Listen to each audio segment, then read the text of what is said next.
And ahead of the November 19th World Toilet Day, the federal government has urged the creation of an enabling environment for private sector participation along the sanitation service chain.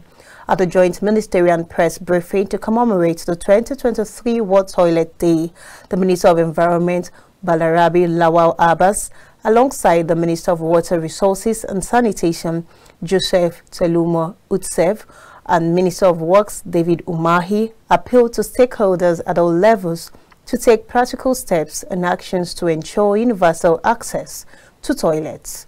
Benedict Oku has more on the story. The United Nations General Assembly has designated November 19th as World Toilet Day, focusing on celebrating toilets and raising awareness about the millions of people without access to safely managed sanitation. With just 7 years left to meet the sanitation target of Sustainable Development Goal 6 by 2030, the federal government of Nigeria has emphasized the urgent need for collective action between the government and citizens to address the sanitation crisis. In a joint ministerial press briefing to commemorate the 2023 World Toilet Day, the Minister of Environment, Balarabe Lawal Abbas, while acknowledging that inadequate funding, poor management and neglect of sanitation systems pose challenges in the country, drew attention to the executive order on open defecation free Nigeria by 2025, which reflects the government's commitment. The federal government of Nigeria is committed to addressing the sanitation challenges in the country and ensuring proper management of excreta.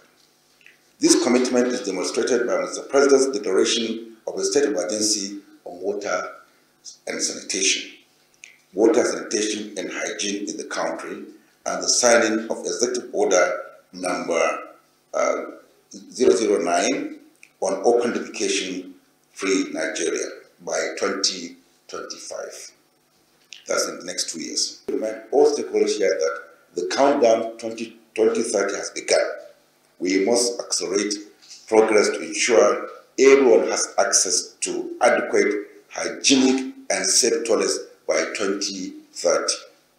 Sanitation is a human right, and access to these services is critical to human health, business, and the integrity of the environment.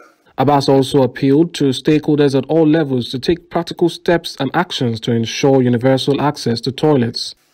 I'm using this opportunity to appeal to all national, state, and local government stakeholders in environmental sanitation, not only to do the talking, but to take practical steps in action individually and collectively as agents of change to ensure everyone has access to toilet in their domain.